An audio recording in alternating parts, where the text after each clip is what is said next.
Hello friends, welcome to competitive exams. इस video में हम बात करेंगे मल्टीप्लेक्सिंग पे। क्या होती है मल्टीप्लेक्सिंग, कहाँ हम इसका यूज़ करते हैं, ये सब कुछ इस वीडियो में हम जानने वाले हैं। तो फ्रेंड्स, अभी तक आपने मेरे चैनल को सब्सक्राइब नहीं किया तो सब्सक्राइब कर दीजिए और बेल बटन को प्रेस कर दीजिए, जिससे मेरी वीडियोज़ की नोटिफिकेशन आपको मिलती रहें। ये एक कंप्यूटर नेटवर्क का टॉपिक है, तो चलिए इसको शुरू करते हैं।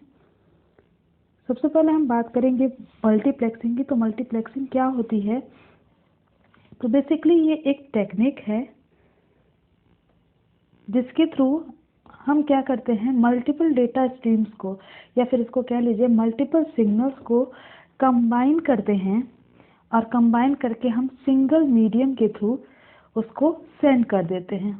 ठीक है, डेटा स्ट्रीम को कंबाइन करने के प्रोसेस को ही हम क्या कहते हैं, मल्टीप्लेक्सिंग कहते हैं।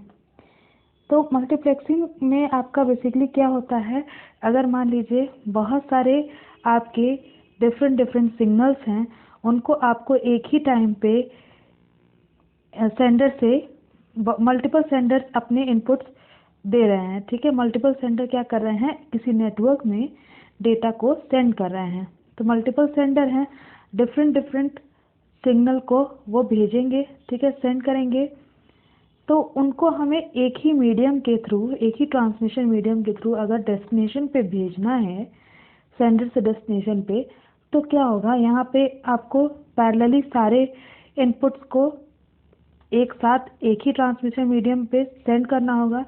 तो इसी के लिए जो टेक्निक यूज़ की जाती है उसको हम क्या बोलते हैं, मल्टीप्लेक्सिंग बोलते हैं।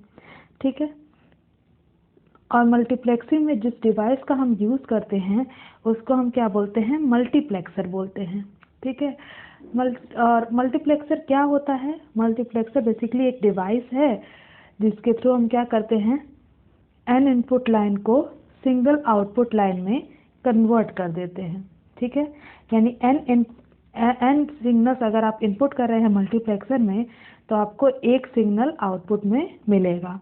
ठीक है, यानी मल्टीपल सिग्नल को आप मल्टीप्लेक्सर के थ्रू सिंगल सिग्नल में कन्वर्ट करके उसको सिंगल मीडियम के थ्रू क्या करते हैं, सेंड कर देते हैं। ठीक है, यानी मल्टीप्लेक्सर क्या कर रहा है, मैनी टू वन को फॉलो कर रहा है, यानी मल्टीपल सिग्नल को, मैनी सिग्नल्स को एक सिग्नल में कन्वर्ट करके हम ट्रांसमिशन मीडियम पे, सिंगल ट्रांसमिशन मीडियम पे भेज रहे हैं। ठीक है, अब देखिए रिसीविंग एंड पे क्या काम करता है, डीमल्टीप्लेक्सर काम करता है, जो कि क्या करता है, सिग्नल को सेपरेट कर देता है। ठीक है, और डीमल्टीप्लेक्सर क्या करता है, वन टू मैनी अप्रोच को फॉलो करता है। अब यहाँ पे इस फिगर से समझते हैं कैसे आपका मल्टीप्लेक्सिंग काम करता है। तो अगर मान लीजिए एन इनपुट सिग्नल्स आपने दिए, ठीक है, एन डिफरेंट सिग्नल्स आपने इनपुट में दिए, सेंडर्स ने क्या किया, डिफरेंट सिग्नल्स को सेंड करने के लिए क्या किया, इनपुट दिया। ठीक है, तो मल्टीप्लेक्सर पे ये इनपुट आपके सेंडर के इनपुट यहाँ मल्टीप्लेक्सर पे इनपुट होंगे। ठीक है, और आपका क्या होगा, यहाँ से आउटपुट में एक सिंगल जो है कंपोजिट कह सकते हैं आप, कंपोजिट सिग्नल हमारा प्रोड्यूस होगा। ठीक है, और ये कंपोजिट सिग्नल जो होगा वो आपके एक ट्रांसमिशन मीडियम के थ्रू रिसीवर पे जाएगा। तो यहाँ पे जो आपका ट्रांसमिशन मीडियम यूज़ होता है उसकी कंडीशन क्या होती है कि एक ट्रांसमिशन मीडियम पे एट अ टाइम एक ही सिग्नल जो है ट्रांसफ़र होता है। ठीक है, इसलिए हमको क्या करना पड़ता है, मल्टीपल सिग्नल को एक साथ भेजने के लिए इनको कंबाइन करना पड़ता है। ठीक है, इनको सबको कंबाइन करना पड़ता है एक सिग्नल में, और इसको एक ट्रांसमिशन मीडियम के थ्रू एक साथ हम भेज देते हैं। अब वापस जब वो रिसीवर पे जाता है तो रिसीवर पे कौन काम करता है, रिसीवर पे डीमल्टीप्लेक्सर काम करता है। ठीक है, ये डीमल्टीप्लेक्सर मल्टीप्लेक्सर का उल्टा काम करता है, यानी मल्टीप्लेक्सर ने क्या किया, डिफरेंट चैनल सिग्नल्स को, डिफरेंट इनपुट सिग्नल को एक सिग्नल में कन्वर्ट किया। यानी ये क्या कर रहा था, one to many approach, many to one approach को फॉलो कर रहा था मल्टीप्लेक्सर। और डीमल्टीप्लेक्सर क्या करेगा, जो आपके बहुत सारे सिग्नल थे, इनपुट सिग्नल, उसको एक में आपने कन्वर्ट किया था, वो यहाँ पे डीमल्टीप्लेक्सर क्या करेगा, एक को फिर से वापस मल्टीपल सिग्नल में कन्वर्ट करके, सेपरेट करके, यानी अलग अलग करके सारे सिग्नल्स को फिर से अलग कर देगा और डेस्टिनेशन पे उसके भेज देगा। ठीक है, ये काम कौन करेगा, डीमल्टीप्लेक्सर करेगा।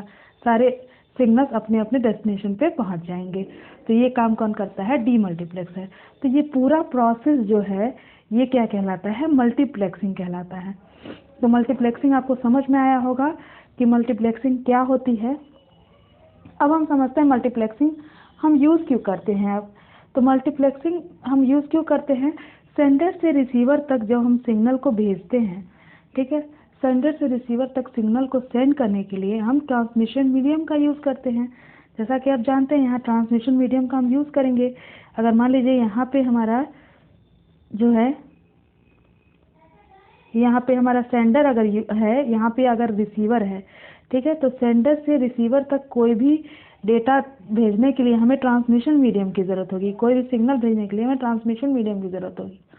ठीक है, तो ट्रांसमिशन मीडियम का हम यूज़ करते हैं सेंडर से, इस सेंडर से रिसीवर तक कोई भी डेटा भेजने के लिए। ठीक है, किसी भी नेटवर्क की हम बात करें तो ट्रांसमिशन मीडियम एक बार में एक ही सिग्नल को हमारे सेंड करेगा। ठीक है, अगर मल्टीपल सिग्नल एक ही ट्रांसमिशन मीडियम को शेयर करें तो ट्रांसमिशन मीडियम क्या करेगा, उसको ऐसा डिवाइड करेगा, ट्रांसमिशन मीडियम अपने बैंडविड्थ को ऐसा डिवाइड करेगा कि हर एक सिग्नल को, जो भी सिग्नल है, सारे मल्टीपल सिग्नल हैं, हर एक सिग्नल को कुछ ना कुछ बैंडविड्थ मिल जाए। ठीक है, कुछ ना कुछ बैंडविड्थ हर एक सिग्नल को असाइन हो जाए, जिसके थ्रू वो क्या करे, वर्क कर पाए।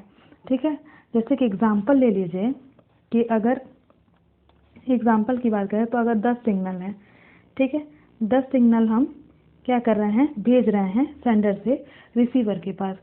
तो अगर जो आपका ट्रांसमिशन मीडियम है, इसकी बैंडविड्थ जो अगर हम बात करें तो 100 अगर है, 100 यूनिट है, तो हर एक सिग्नल को कितना मिलेगा, हर एक सिग्नल को 10-10 बैंडविड्थ मिल जाएगी, 10-10 यूनिट। ठीक है, 10-10 यूनिट बैंडविड्थ मिल जाएगी, जिसके थ्रू वो क्या करेंगे, ट्रांसमिट हो जाएंगे। ठीक है, सिग्नल। तो जो आपका मल्टीपल सिग्नल्स हैं वो कॉमन मीडियम को शेयर कर रहे हैं, जिसके थ्रू हमारा क्या पॉसिबिलिटी है कि कॉलिजन हो जाएगा। और इसी कॉलिजन को हमें अवॉइड करने के लिए हम क्या यूज़ करते हैं, मल्टीप्लेक्सिंग का कंसेप्ट यूज़ करते हैं। ठीक है, मल्टीप्लेक्सिंग टेक्निक जो है वो टेलीकम्युनिकेशन में हम यूज़ करते हैं। टेलीकम्युनिकेशन में जैसे आपका टेलीफोन कॉल्स हैं, डिफरेंट टेलीफोन कॉल हम क्या एक सिंगल वायर के थ्रू क्या करते हैं। ठीक है, डिफरेंट टेलीफोन कॉल्स एक ही वायर के थ्रू होते हैं, लेकिन आपका क्या वहाँ कॉलिजन नहीं होकर हो रहा है। तो यहाँ पे हम जो यूज़ करते हैं वो मल्टीप्लेक्सिंग टेक्निक का यूज़ करते हैं। अब जान लेते हैं मल्टीप्लेक्सिंग टेक्निक 2 तरीके की होती हैं। पहला तो एनालॉग होती है, दूसरा डिजिटल होती है। एनालॉग मल्टीप्लेक्सिंग टेक्निक की बात करें तो वो भी 2 टाइप में बटा हुआ है, FDM यानी फ्रीक्वेंसी डिवीज़न मल्टीप्लेक्सिंग, और दूसरा है WDM यानी वेव डिवीज़न मल्टीप्लेक्सिंग। ठीक है, फ्रीक्वेंसी डिवीज़न और a wavelength division. Digital multiplexing technique की बात करें तो ये क्या होता है, ये बटा हुआ है टाइम डिवीज़न मल्टीप्लेक्सिंग में। तो आपके 3 तरह के आपको मल्टीप्लेक्सिंग टेक्निक पढ़ने हैं, जो कि अगली वीडियो में हम पढ़ेंगे। जो आपका है फ्रीक्वेंसी डिवीज़न मल्टीप्लेक्सिंग और वेवलेंथ डिवीज़न मल्टीप्लेक्सिंग और टाइम डिवीज़न मल्टीप्लेक्सिंग। तो तीनों आपको वेवलेंथ जो आपका मल्टीप्लेक्सिंग टेक्निक है उसको मैं अगली वीडियोस में डिस्कस करूँगी। तो चैनल पर जुड़े नहीं हैं तो जुड़ जाइए, और जिससे आपको नोटिफिकेशन मिलती रहेगी, इसलिए बेल आइकन को भी प्रेस कर लीजिएगा। Thank you for watching. और अगर आपको वीडियो पसंद आई हो तो शेयर करना बिल्कुल मत भूलिएगा।